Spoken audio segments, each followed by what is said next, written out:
already met me, my name is Elizabeth Kim. I'm the president of National Lawyers Guild, Sacramento Chapter.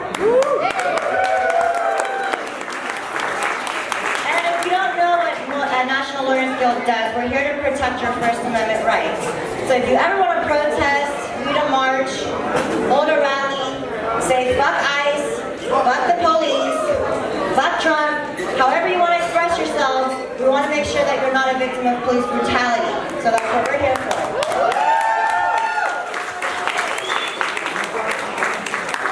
Additionally, from all issues, as we know, in our social justice fights, there's a lot of things that you need representation with. If you ever need pro bono free legal services, please visit our website, nationallawyersguild.org. All right? So I wanted to bring up Christina. She's the co-founder of immigrantsforfreedom.org. That's where most of our, actually all proceeds of this money is going to this organization, and she'll speak more about it to you today. Hey everybody, my name is Christina Mansfield. I'm the co-founder and co-executive director at freedomforimmigrants.org. So thank you so much to NLG and to all the performers tonight. So we've been running a program at the West County Detention Facility in Richmond since about 2010, visiting and supporting people in immigration detention, raising money to get them free from detention, basically advocating that we don't detain anyone and that we abolish ICE detention. As some of you know, recently the West County contract ended in a really unethical way, in a really bad way, where folks who are detained at that facility are kind of in limbo. And there wasn't enough time for us to really organize, so all of the proceeds from tonight are going towards winning people their freedom in Richmond so that they're not separated from their families. So 100%.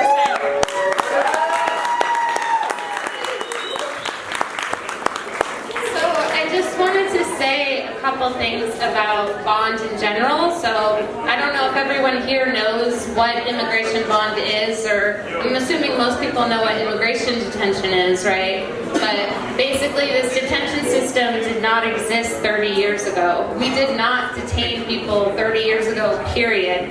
And in the 1980s, there was the rise of two private prison corporations, Correction Corporation of America, who recently renamed themselves CoreCivic, and the Geo Group. These two companies, these private corporations, rose in the 80s, and they created this entire industry, and they helped to spin a story about how it's necessary, just like mass incarceration, right? It's really necessary for us to do that.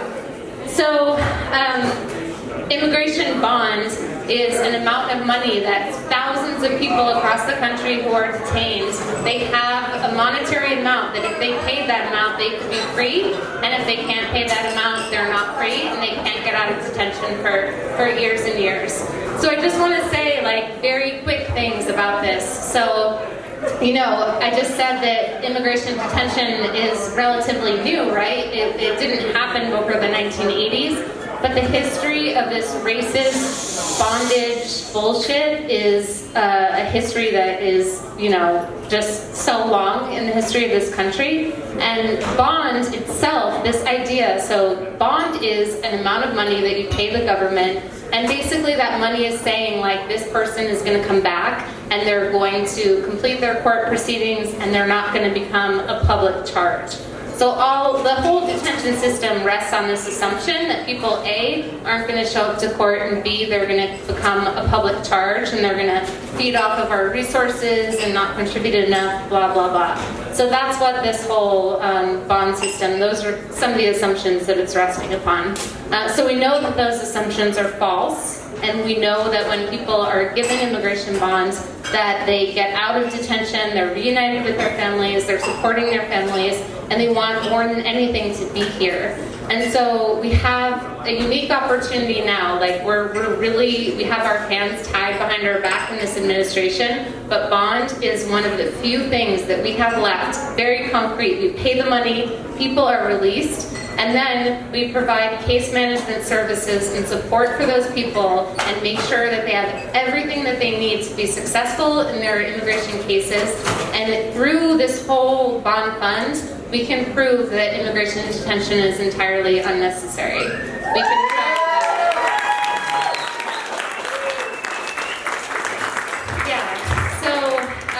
we've been doing a lot of bond work in this administration. We've raised over $100,000 this year to get people out. So that's what we're doing here tonight. Thank you guys so much, and cheers. We'll keep you posted.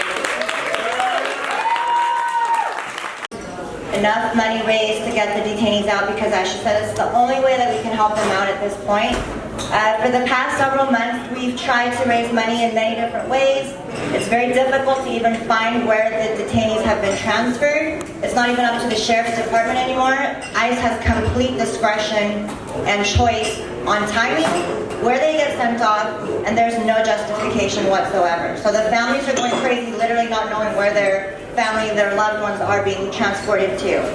Not to mention they're not even given legal representation, due process. So it's a very sad immigration crisis truly in our country right now. So you being here means everything to the status of immigration, and it's only natural that we invited Immortal Technique to come and be a part of this event. And today I wanted to present to him a very special award, the Social Justice Award. And we wanted to recognize you, Mr. Cornell, for championing racial equality and protection of human rights through your art and your outreach through the community ever since we've ever known you. Thank you very much.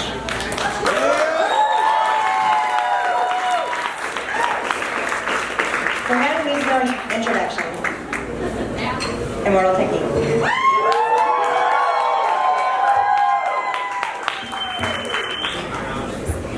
All right. First and foremost, ladies and gentlemen, I know most of you know me as Immortal Technique, but my real name is Felipe Andres Coronel Moreno. I wanted to start out with the subject of immigration and the separation of children and how that's not a laughing matter at all. But I want to share a joke that a young person sent me about immigration online. They said to me, a banker, a worker, and an immigrant are sitting at a table. There are 20 cookies on the table. The banker steals 19 cookies, and then he tells the worker, look out, the immigrant is going to steal your cookie. And I thought about this joke for a long time, because I thought about the jobs that people say that we steal, and how many of them simply have been lost to machinery. I thought about the jobs they never complain about us stealing. Like, I've never seen rallies in front of a baseball stadium, right? Like, how dare you take away these jobs and give them these Dominicans and Cubans? By the way, we're winning, so I guess maybe that's why people don't care. But we do live in an era, and we have to admit to ourselves that we live in an era where it's become popular to not care about the moral fiber of the people that represent you as long as they win. So it doesn't matter if the person is a sexual predator, or a rapist, or a liar, or a cheat. As long as he can get who we want into the Supreme Court, that's how government thinks about people who are in politics. Can they work for us? Can they win for us? And it also has an extreme effect upon the revolutionary community, because we realize that we're playing by different rules. We care if somebody's a rapist. We care if somebody's a child molester. We care if somebody's a thief or a murderer, if they're representing our causa and they're representing our people. But they don't give a fuck if that person is a morally bankrupt individual, as long as they carry out the agenda that they want. And when I say agenda, I think that people need to understand what that means. Hitler was not a person that had blue eyes and blonde hair. He was a person that had brown eyes and brown hair. But what was the agenda? Aryanism. What was he pushing? And the people accepted him for that. In the same way that there are many people who think now, because they're quote-unquote Latino, that they're light-skinned, that they can fit in somehow, that they can wave that little Trump flag, and somehow they won't be the ones that eventually get rounded up and deported. And realistically, their ideology was a failure, because they came after you too. And many of us look at that and we think, oh, you know what? I want to laugh at those people, and that's my first instinct too. But instead I feel sorry for them. And I tell everybody, you know what? Pity those people. Because to me, they're like those native Apaches, right, who ended up on the same train as everybody else, shipped off their land and sent to some reservation. And they thought because they were some hang around the fort, because they served their country so well, that they would be spared this deportation to an open-air prison where there are only 2 tests for the water on those reservations. Now, in New York, where I live, there are 8 tests for water in order to make it feasibly drinkable for people and children. But on a reservation, there's still only 2 tests for water. And many of those reservations have less drinkable water about at the level of Flint, Michigan. Now, why am I bringing this up? Why talk about Native American reservations? Well, because I feel like the word Latino is a misused word. I feel like it only represents Latino, Latinx, whatever you want to fucking call yourself. Do you know why? Because we're talking about a Latinized culture, right? And what does that mean? That means that the people who call themselves Native Americans, who live on a reservation or walk around here, are Anglicanized natives, right? They speak in English. And me, people from Guatemala, from Mexico, from El Salvador, from Colombia, from Peru, we're Latinized indigenous people, right? We have our indigenous culture. You listen to our music, it sounds very different. You look at our pre-Columbian civilizations, we all believed that the earth didn't belong to us, but that we belonged to the earth, right? We have very similar customs when it comes to the elevation of our women and the realization of our culture. And yet we are now divided solely by these languages, so that we can't see them as extensions of ourselves, so that we don't realize that these migration routes that indigenous people had predated any Europeans that came here. And without having that honest discussion with ourselves, we can't have an honest discussion about immigration, revolution, or how to move forward. I wanted to make this conversation a little bit more personal, because I could sit here and spew facts to you all day long, and I could act like a human teleprompter, and there were people who would be pleased with that. But without me making a personal story, I think that the communication and the conversation is only half served. And I want to tell you, I'm sorry, my mother wanted me to be a lawyer, but it never really worked out for me. But what's interesting is that I became a teacher in prison, and I learned something there. If you're only teaching people by your successes, whether you're a lawyer, a doctor, whether you're a teacher, whether you're a professional, or whether you're a person who just works a regular job of any sort that you could be proud of or that you are dedicated to, if you're only teaching people from your successes, you're not teaching these young people anything. You're just bragging to them. You cannot teach people from your successes. Where is the teaching from the failures? Where do you tell your students, no, this is what happened to me when my heart was broken and I felt suicidal, when I lost my job and I was on the outs, when I thought I was going to be with this person for the rest of my life and then it fell apart like a house of cards, when I had everything figured out and then I ended up in prison, when I poured my heart out to the person that I thought would be there for the rest of my life and then they left me with my dick in my hand, standing in the middle of the street, broke as a motherfucking joke. Pardon my language. But isn't that more honest than, I went to college, I studied, and if you work really hard, you too can be a success. Children don't hear you say, don't smoke weed. They see you rolling it. So if you tell them don't smoke while you're rolling it, they see you rolling it. They don't care what you say. The conversation with our youth needs to be about us being a living example to them, a fearless living example. And in order to be a fearless living example, I have to talk about the things that I don't necessarily talk about. I was born not here in the United States, but I was born in Peru. Tu sabes? I'm sorry about the World Cup, papi. I cried too. Not really. But at the time in Peru when I was born, there was a specific situation that was going on there that led to my immigration here.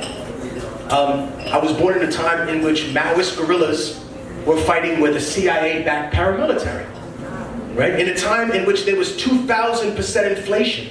And I think people could hear that and say, oh wow, that's a lot. But I don't think people really understand what that means, because this country hasn't seen that for almost 100 years.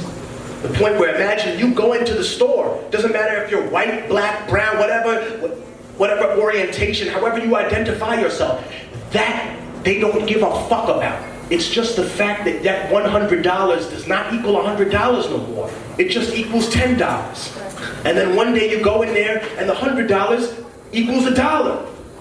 And then one day you go in there and they say, we don't even use this currency. These coins that you have, you can make earrings out of them and sell them for more than you could actually get for the coin. The metal itself is worth more when you melt it down. And in that middle of that turmoil, in order to find peace and quiet, my father decided to move us to Harlem in the 1980s. And it was a very, very interesting cultural exposure that I had at that particular time. One thing I always remind people is that I had a slight accent, right? Un acento. If I want to, I can still have an accent. It's not a problem for me. But my father was very, very adamant. He said, you know what? I want you to learn to speak English and understand it the way they do. And I want you to learn their history better than you know them. So you know what he used to do? He used to take me to the museum. And he would make me say the names of these complex dinosaurs, right? And in order to do that, I kept saying it again and again. And he said, it's because the muscles in your mouth aren't being used to speak English. That's why you'll constantly say Sprite or Español instead of Spanish or Sprite, right? Or pizza instead of pizza, right? Which I don't care. Dame una pizza, carajo. You sabe. I don't care. That doesn't bother me now. However, I'll say it however. I'll say pizza just to say it. But after saying Pachycephalosaurus 1,000,000 times, and Rhamphorhynchus, and Stegosaurus, and Diplodocus, and all these other dinosaurs, eventually, I developed the way of speaking that you'll hear now, right? And what was interesting about this is that we compare these accents and how they're perceived by people. And it does tell a lot about the cultural dynamic that we're facing. And it does snatch away the false premise that people on the right will tell us that immigration has nothing to do with race. Really. So when someone comes with a French accent and they happen to be a light-skinned person, or a Swedish accent, why is that cute? And why is a person from India's accent offensive? Right? Why is a person from Mexico's accent offensive? Right? When a person from a European country's accent is seen as exotic and pretty and, oh, that's so cute. That's the reality that has been set up in this country. And I think it's because we never had a conversation about what happened when Europeans came here. And I'll interrupt my personal story just to tell that. When Europeans first came to America in mass, right, they did not just apply for citizenship, they applied for whiteness. Why? Because unless you were white, at that time, Greeks, Italians, Armenians, these people were not considered white. They were considered swarthy, part African. We don't want them here. We know they got a log in the fire because of the curly hair type people. But the reality was, if you were not considered white, you know what would happen? You would not be allowed to own property outside of the red line district. You would not get a loan from the bank. You would not be able to join the police department, which we've all discovered is the route to political power in local politics, holding office that is unmovable. You would not be able to join the fire department. And the fire department is interesting because they get paid off of every room that exists in a city. If you've ever been in a room, even this one, it'll say capacity, occupancy at the door. You see that occupancy right there? It says 227. Somebody had to pay the fire department for them to write that. And in many clubs, they put a bigger number than it should be, and they put money under the door. But the reality is that we were closed off to these things. And there are many cases in which people had applied for whiteness, and they were specifically told by the American government, I'm sorry, you're not white. There was a case of a Japanese man who said, well, you know what, my skin is actually whiter than the average white man. And written in the conversation of the response from the government, this government, the official response is, no, you belong to a Mongoloid race. You are not part of a white European race. Again, the reality check, what Paul Mooney used to call the nigger wake-up call for people. Because you think, oh, man, I'm here, I've got it, oh, no. Those people know who's white and who's not white. And in reality, that was the sickness of that racial disparity was injected into those politics. So the idea of the melting pot was really about melting down the races of Europe to create the ideology of a white person. And that was the invention of white people, because before that, you weren't just considered some huge splotting mass of whiteness. No, you had your own individual culture. Irish people had Gaelic, and they resented English being dumped upon them. Right? The people from the Baltic states, they had a Livonian crusade, which means they were forcibly converted to Christianity the same way we were. You ask any person from Greece, they resented Western Europe because during the Fourth Crusade, these people didn't attack anywhere in the Middle East. They sacked Constantinople. What does that teach us, right? If half the Crusades weren't against Muslims, who were they against?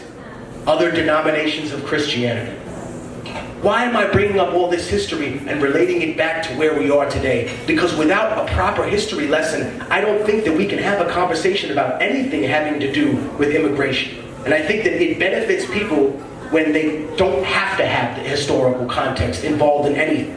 They can just say at some point, well, that doesn't matter anymore. Until the facts, of course, come into their play and they say, oh, we want to accept these facts. I've dealt with people like that, especially from a religious perspective. I choose to call them salad bar Christians. Because they go to the Christian salad bar and they decide what they want. They decide to pick out this little passage about how, if you're gay, you're going to burn in hell for the rest of your life, which is not even in the Bible. And then they decide that dropping a bomb on a child is somehow less offensive than two people of the same sex kissing each other or someone getting an abortion. Oh, okay. So that a person who's raped can't be available to have the pregnancy terminated, but you can drop a bomb on a school and you think that somehow that's collateral damage. You change the narrative so that nothing at all bears any semblance to some responsibility.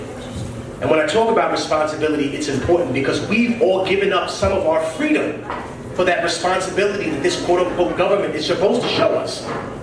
And what's sad is that I think we've all come to the conclusion, everyone in this room, that it's not really a capitalist system. It feels more like a Ponzi scheme, right? Like something you were never designed to win. Like a lottery in an Italian neighborhood in 1915 or something. Nobody was winning that.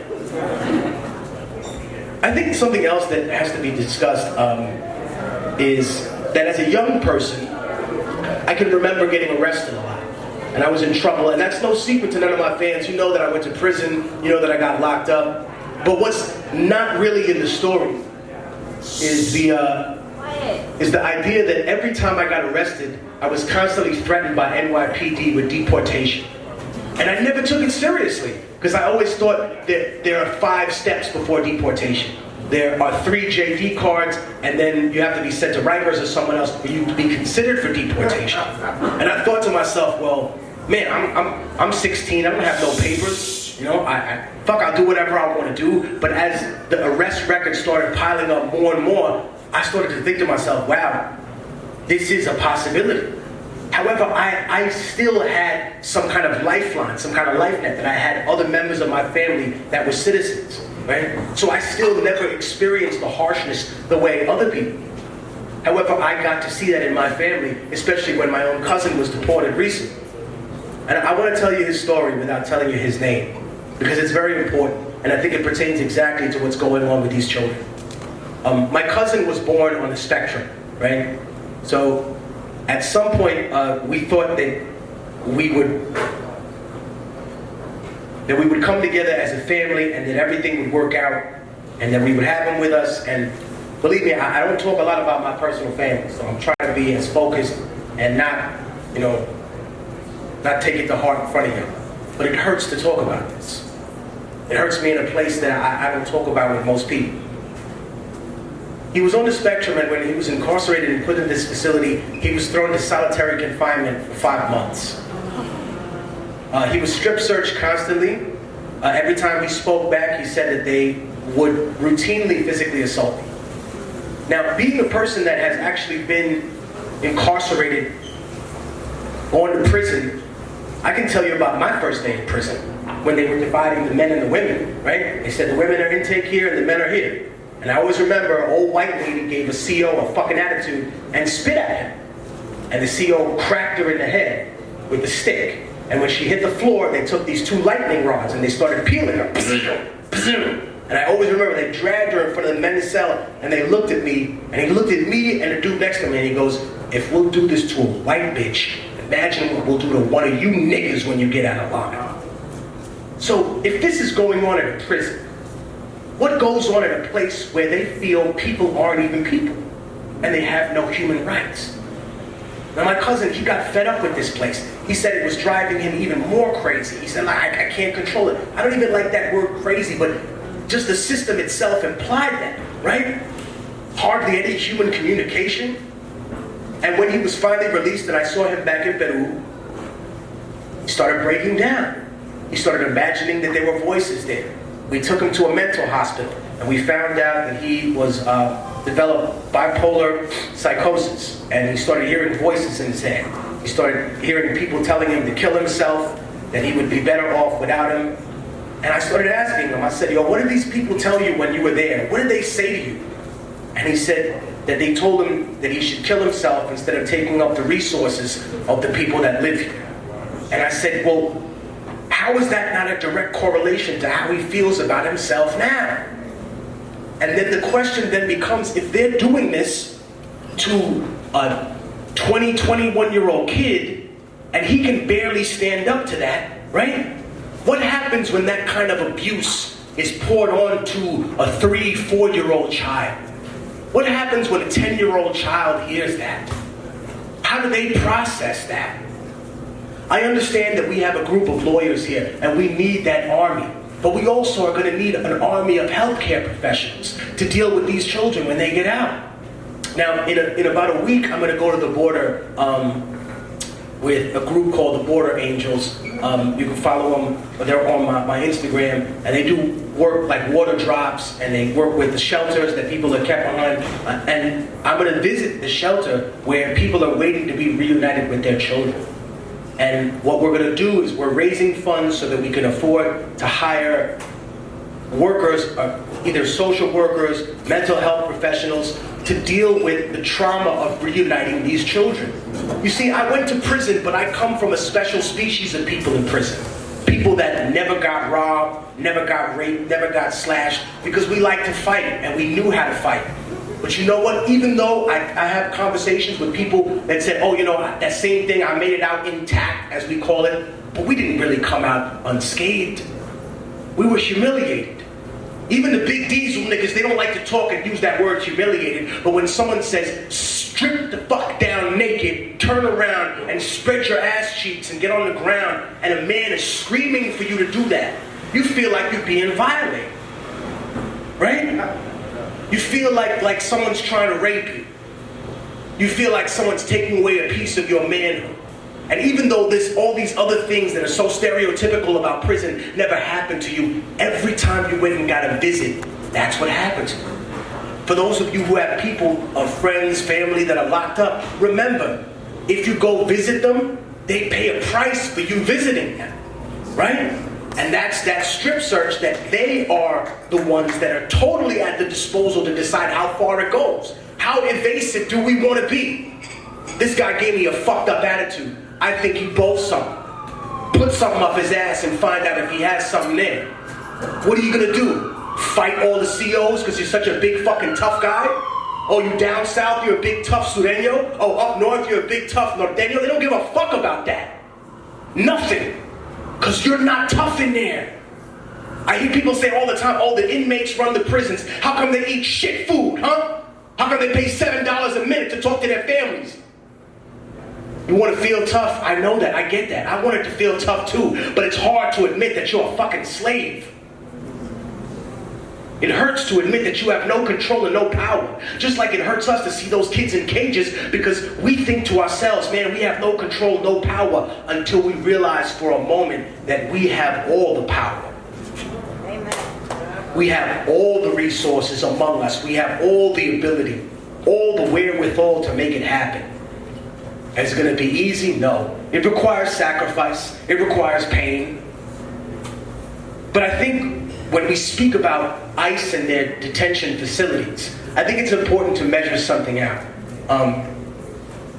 When I saw what was going on in terms of how they dealt with mental illness and how they simply put him in a cage and forgot about it. It reminded me of 17th and 18th and 19th century mental hospitals, where they would literally just chain people or put them inside a cage. So it's not that ICE doesn't want to be or wants to be inhumane. It's beyond that. It doesn't have the capacity to be humane. It doesn't even have the ability or the resources, the professionals, the protocols, the semblance of humanity. It's not even organized barbarism. It's basically barbarism with the illusion of organization.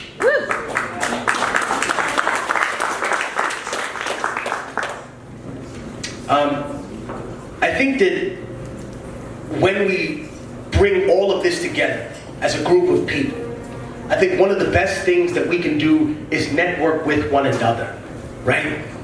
This is a space where I feel like we're all here for the same reason. But we shouldn't think that we don't have this many people in the room and we don't have one or two enemies present. We always have to remember that there is a need for public conversations and for private conversations. Social media is very important for organizing, but it's also a Fed trap. It's also a way to get everybody to give you their diary and tell you what they're doing and tell you where they are and tell you who they know and tell you what they said to who they know. You know, I put out an album a long time called Revolutionary Volume 2.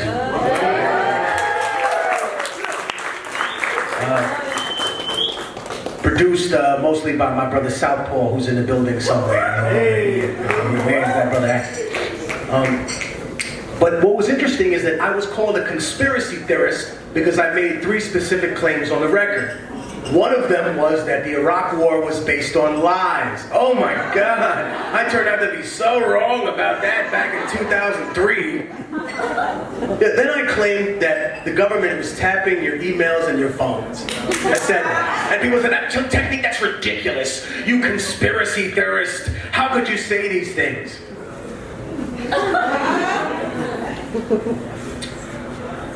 I'm not saying this for shock value. I'm saying it because the worst thing that we can do as people is doubt our instincts, right? Is doubt your resolve. The worst thing a person can do is doubt their intuition. We feel like that after we've been in an abusive relationship, right? We think to ourselves, man, you know what? I knew this person was bad for me. I knew I should have gotten out earlier. I ignored my intuition. We've been in an abusive relationship with this stepfather called America for quite some time. They moved into our house about 500 years ago, and they stole our indigenous children then and tried to remake them in schools, these native schools. I visited one of these schools with my brother, rest in peace, Russell Means, a great indigenous activist. God bless him. And he showed me these classrooms that were now closed to the public because the school had become a museum. And when I went in these classrooms, I saw horrible things. I saw places where kids had been placed on the wall and whipped. I saw inside their desks where they had carved, "Send me home, get me out of here." And then the saddest part is I saw a picture of a native boy with a tear running down his eye and a hand grabbing him from behind.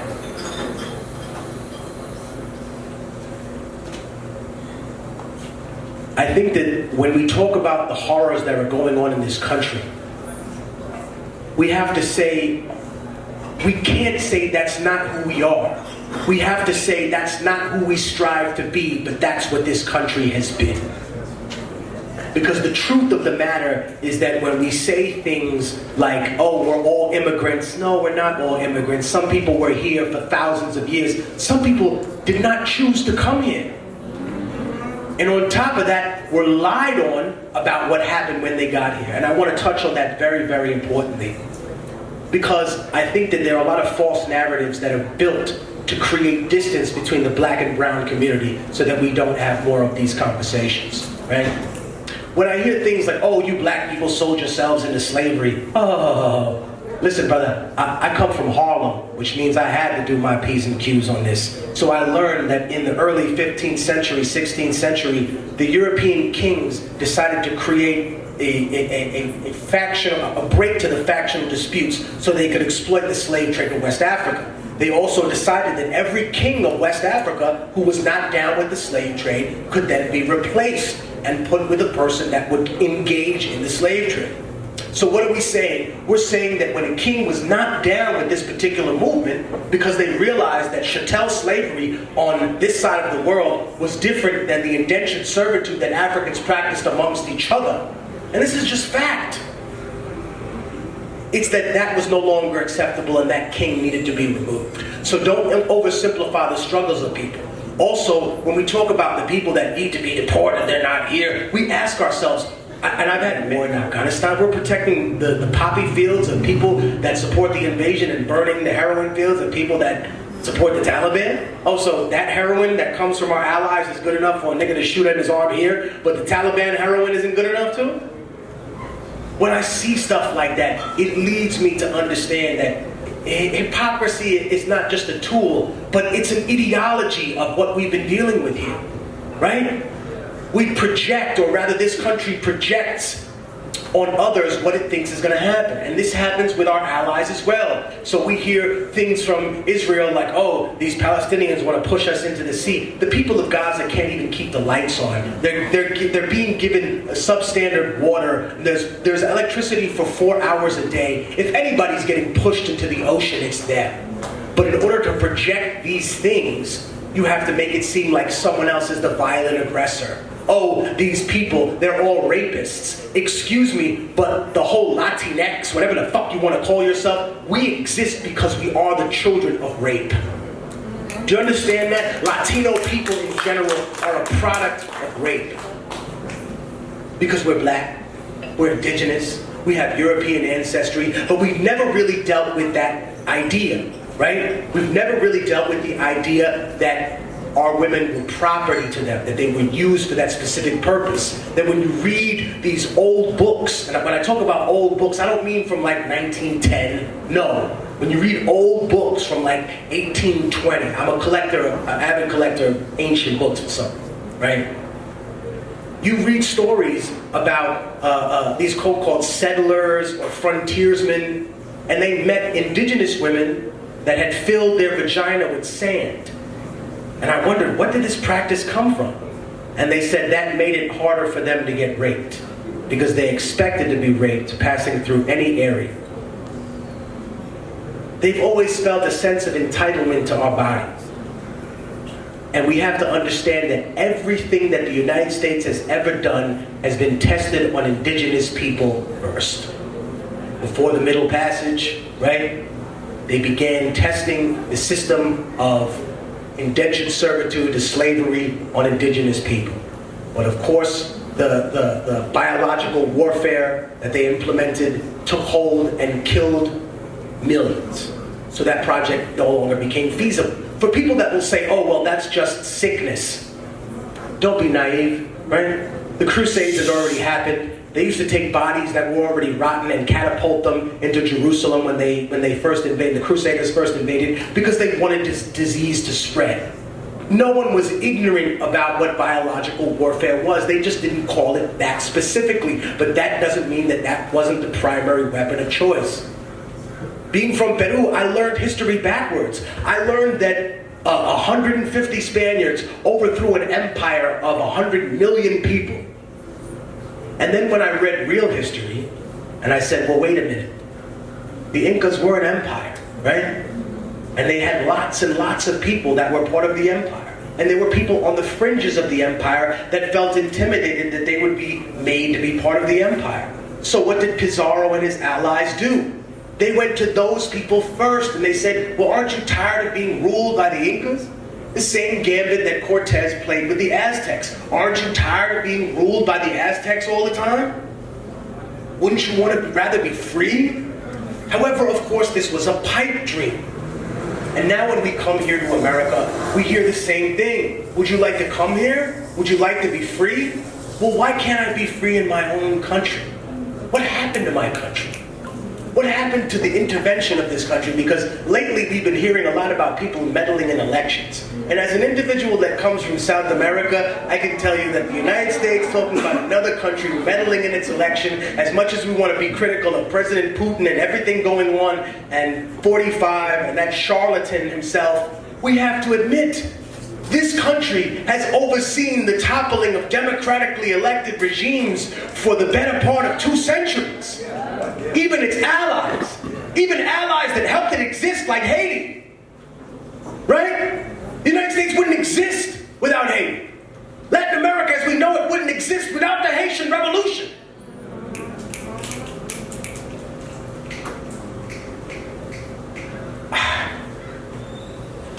After all the things that have happened, we're looking for one solution, and I think that's been our problem, right? And now, I'll tell you another little tidbit fact about me. I took jiu-jitsu as a child, right? I'll tell you why. Because one day I got on a bus, and 5 kids with razors came on the bus and took my hat, $10 out of my pocket. I appreciate you beating one of those kids up, Southpaw, but I couldn't get stuff back, and I went home and I was so mad. I was like, Mom, they got the drop on me. I was like, how do I fight 5 people? You know what I mean? So in that time, there was no Google, right?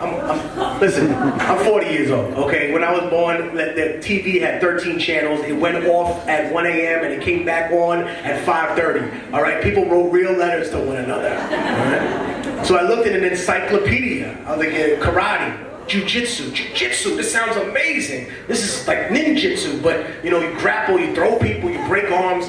So I studied under a sensei named Stanley Thompson, who was an African-American Vietnam veteran, who told me about a lot of very interesting experiences that he had there. And interesting experiences, because if you thought that Harlem was crazy in the 80s and 90s, he said imagine it in the 60s and 70s, brother. But he taught me something interesting. He taught me that I could manipulate anybody by grabbing hold of their finger and breaking it. And believe me, as being a person who fought a lot in the street, I proved this theory to be correct. If you snap somebody's finger, you can really make them move because there are a lot of nerve endings here. And this is the problem that we've had, and I'm only bringing this up because of this. We've always thought that there's one solution to the problem. The civil rights era, oh my God, you know, Christianity, Jesus is going to save us. Oh, some people, it's not Jesus, right? It's Muhammad, so it's Islam that's going to save us. Some people say, no, it's not religion, it's communism. Communism's going to save us. And then people say, no, it's not that. It's accepting that we're all one. And a spiritual movement that has nothing to do with religion is going to save us. Or then something else is going to save us. And we've always been fighting against the system with one finger, but we were not colonized with one finger, ladies and gentlemen. We were colonized because our economic structure was destroyed. A quasi-socialist system, or whatever you want to call it, was then turned into an imperialist fucking kleptocracy, right? We had a working, functional, quasi-functional political systems in many ways, but that political system was replaced with monarchy. And I don't think people understand what monarchy is. You think it's a king or a queen. That's only half the equation. A monarchy means that God has designated you to rule. All right? That means not only have you adhered to a religion, but when you say that person's a king, you decided that God put them there instead of you. That God decided that they knew what was right for you than there. Because if they hadn't, why else would 100,000 people go to war for one man's greed? Huh? In England or France, why the fuck would we go over there and fight these people? Because God told them that we would do that. And when we look at that, we say, man, so we've been colonized by that. We've definitely been colonized by our relationship with our women, right? That's been destroyed in indigenous and African people. The economic structure, everything. And our sense of history, and our religion.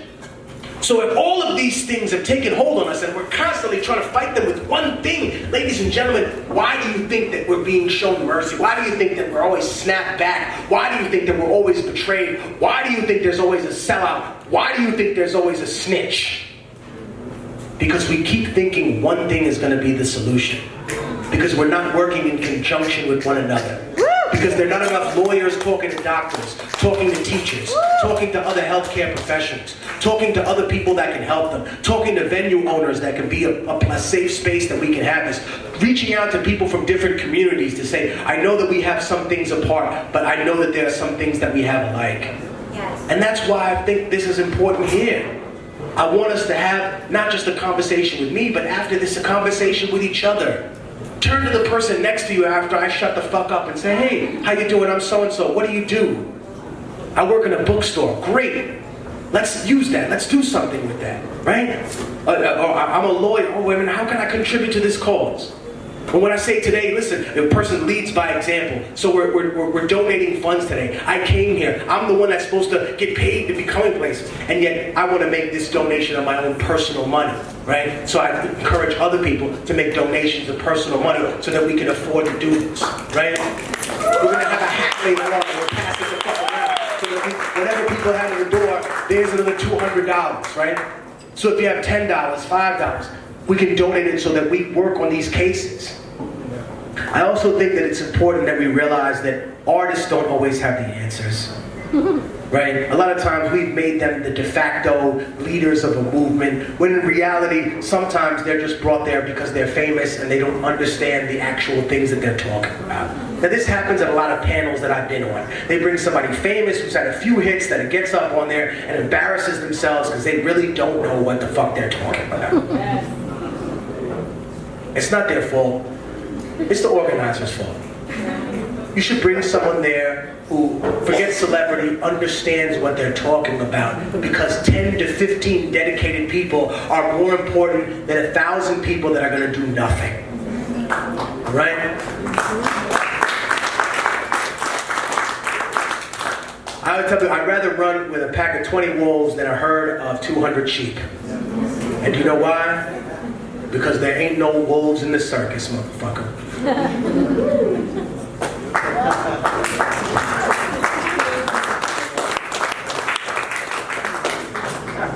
I also want to say this. If we're going to teach from our failures, I should teach from mine. I've said things that are blatantly misogynist in the past. I've said things that are homophobic. I've said things that are insulting to certain communities. Never racist, because I grew up in Harlem and I had, so many individuals around me. But I think in order to face those things, I had to be confronted about not just how they related to my personal life, but also how I was destroying myself as much as I was hurting other people. I was taking away from my own humanity in that way. And my sister was the one that educated me. She would say, Felipe, people don't call other people a quote-unquote fag because they're gay in the hood. They call them that because they're weak, right? And I said, yeah. You're a student of history, aren't you, Felipe? Find history someone who's ambiguously heterosexual that you would never want a problem with. So I said, wow, okay. I started looking through history. I said, Caesar. Wow, don't want a problem with him. Richard the Lionheart, J. Edgar Hoover. These are people that are ambiguously heterosexual. Or gay or lesbian, whatever. I was using the wrong word. I was using it to dehumanize people. It took me stepping away from my own ego, right? Stepping away from people that would criticize me and say this. But it also took me to look at things that I thought were stable in my life, right? I thought, man, my sister said, what do you do to prevent yourself from being raped when you come home at 4 o'clock in the morning? I said, man, I never thought about that. What the fuck? She said, if I hear someone behind me, I wait until they pass me. She said, when I go into a doorway, I make sure nobody's behind me. I keep my keys in my hand. She said, I will never take a drink from a man unless he drinks from it first. These are things that we as men don't even think about, because we would never think that someone would do that to us, then rape us, and then tell us that because you were wearing shorts, I just couldn't resist to do that to you, and that maybe if you were wearing long pants, brother, you wouldn't have got raped. Woo! Imagine that insanity, right?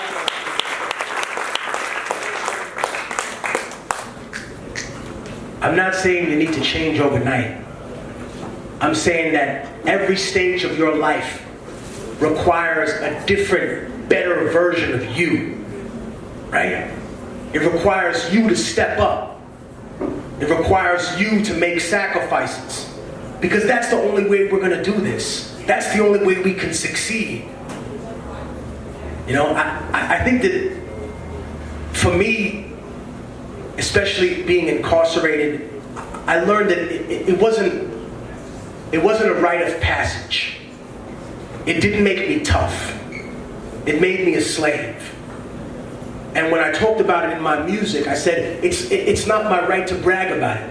Rather, it's my responsibility to educate young brothers and sisters that that is not a rite of passage, that doesn't make you tough, that takes you away from the movement, that you're the realest nigga in there when someone else raising your child. You're the realest person in there when someone else fucking your wife. You're the realest person in there when somebody else taking care of all your problems. And again and again and again and again, I remind people that when I was in there, I was thrown in the hole for nothing. And an indigenous dude named Judge, a Native American cat, gave me a piece of paper and a pencil and said the realest shit to me that I've ever heard in there. He said, brother, don't go crazy. Write your story down. And I said, why? He said, because if you don't write your story down, someone else will write it down for you. And you won't be the person you are in the story. Right? In the same way, the people that have demonized immigrants that come after us, they haven't read the story right either. Most of them, I call them the salad bar Christians, they think they're the Hebrews in the story. No! They're the Romans, ladies and gentlemen, okay? A person who took an empire from somebody else, took those lands, and forcibly made those people believe in their religion and doesn't even respect that religion, nor the people, nor the sacrifices that were made. So even if we act or pretend that we speak English correctly, even if we adhere to a religion that you forced upon us, even if we pretend to like you when we don't like you, even if everything about us is bent so that we can possibly accommodate you, it's still never going to be good enough. So why do we keep trying to bend ourselves to accommodate people that we will never be good enough? Ladies, gentlemen, stop loving people that don't fucking love you back.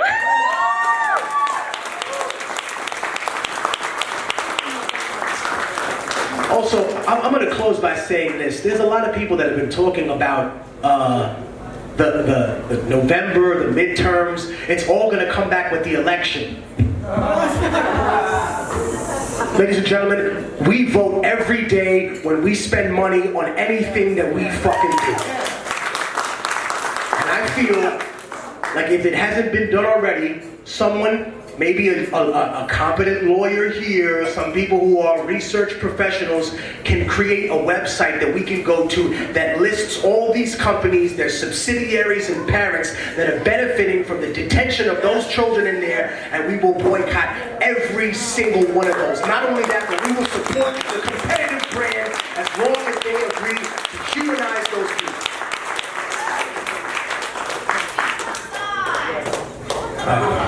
They ain't the only one, believe me.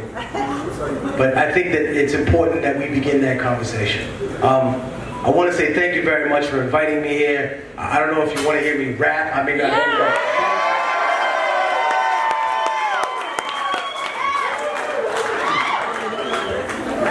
y'all ready? First and foremost, give it up for yourselves. Thank you, Oakland, for being in the motherfucking house tonight. Thank you, Bay Area. I'm gonna drop it like this, check it. Imagine the word of God without religious groupies. Imagine a savior born in a Mexican hoopty, persecuted single mother in a modern manger. You crucify him again like a fucking stranger. Tears of the anger worth more than diamonds and rubies. Imagine being locked up since juvie. Imagine changing your life and still going out like Tukey. Imagine people talking shit when they never knew me. Imagine a movie that depicted the pain in your life, like them kids in Afghanistan chasing a kite. For most of the world, that's what it's like. Imagine if the person you're supposed to love for the rest of your life is set to marry someone else at the end of the night. They say you fight the greatest jihad in your heart and your mind, and fight the hardest when you start from behind. So I dream the impossible all the time. Fuck a Masonic design, America's future is mine. Repeat that to yourself, cause if our culture's a crime, them numbers tatted on your arm are too far behind. They can only conquer you after they murder your mind. So rise up, motherfucker, like the sign of the times. I feel my body weakening, but my spirit is fine. Ready to go to war with devils at the drop of a dime and fight with my rebel army until the stars are aligned. Cause Nostradamus was a white man's prophet who predicated European supremacist logic because the pilgrims and the conquistador columns killed more innocent people than Hitler and Stalin. So I guess the fortune teller skipped an antichrist or two. Brother, give this to the OGs doing life with you and pray for the problems with the Pope's psychology so the Vatican will offer an apology. For what? For destroying the people's liberation theology, snatching the spirit of Jesus from people in poverty. Business decisions like keeping people in prison but had the opposite effect, incarcerating religion. That type of crooked politics exposed on the populace is obvious if you read the Northwood documents. So fuck the compliments for what I recorded and live for revolution instead of always dying for it.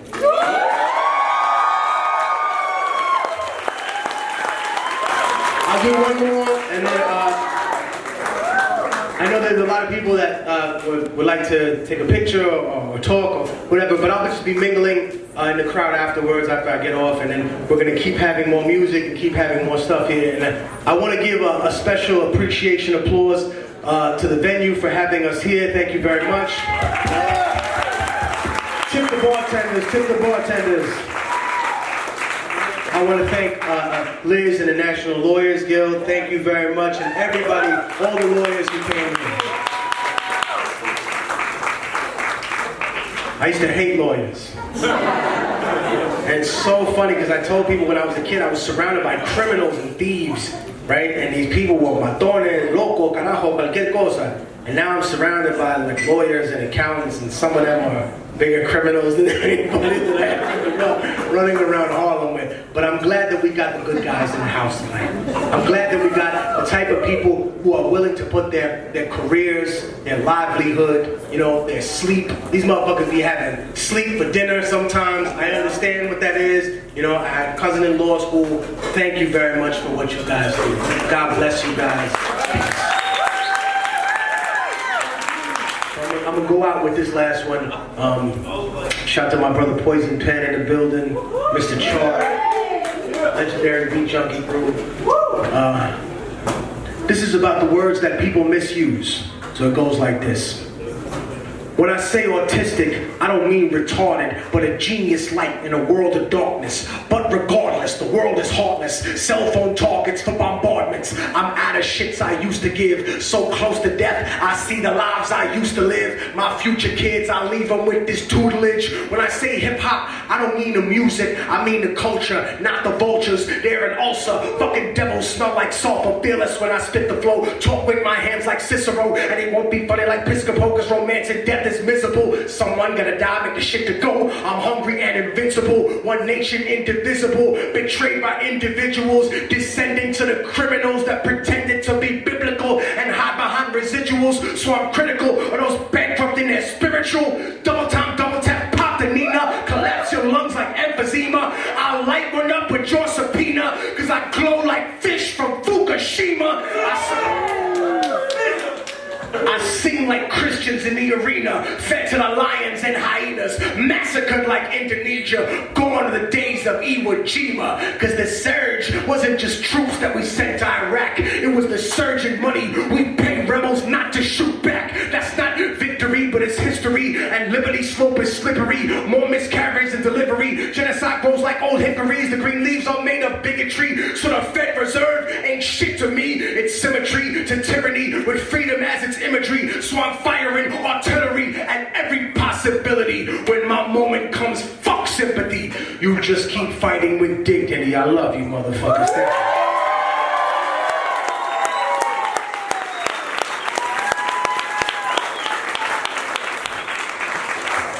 Thank you very much. My name is Felipe Coronel. You know me as Immortal Technique.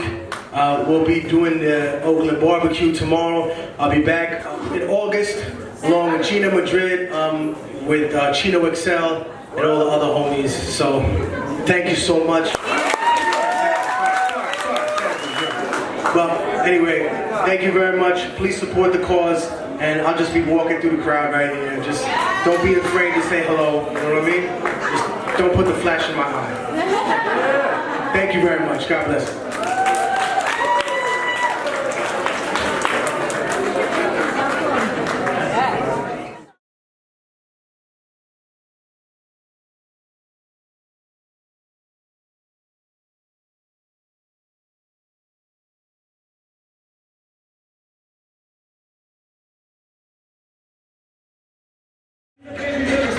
fake. Fuck these lying ass snakes, do whatever it takes to be great. Be real, the perpetrator, yo, we rockin' for the love, for these players and thugs. And all they can think of, this is for all the real que onda, que pasa. This is how we get down for la raza. Que onda, que pasa. This is how we get down for la raza.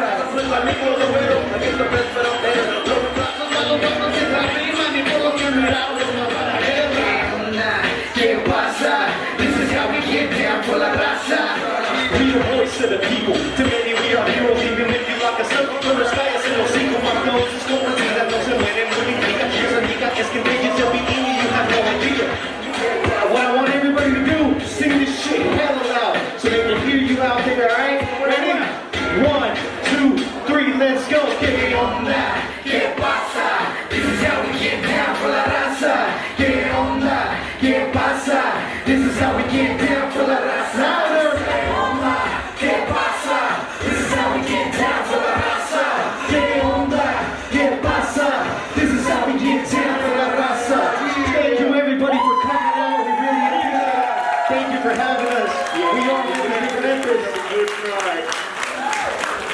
Yeah, make some noise, Oakland! See, I refuse to toss it myself, hang it up for what? And I damn sure ain't looking for a question. For the meaningful games, I'm sitting in the middle class as a new age slave. It's in the script, get whipped if you ad-lib. Here come the judge trying to tell you he's a bad kid. They call it justice, maintaining order. Like a motherfucker selling dope out of boredom. Windows of opportunity broke, you gotta board them. I'm just giving y'all what CNN ain't reporting. I'm a product of America. And again, my name is Saxon Ridge, man. We finna get the party going, man, again. Shout out to Tech.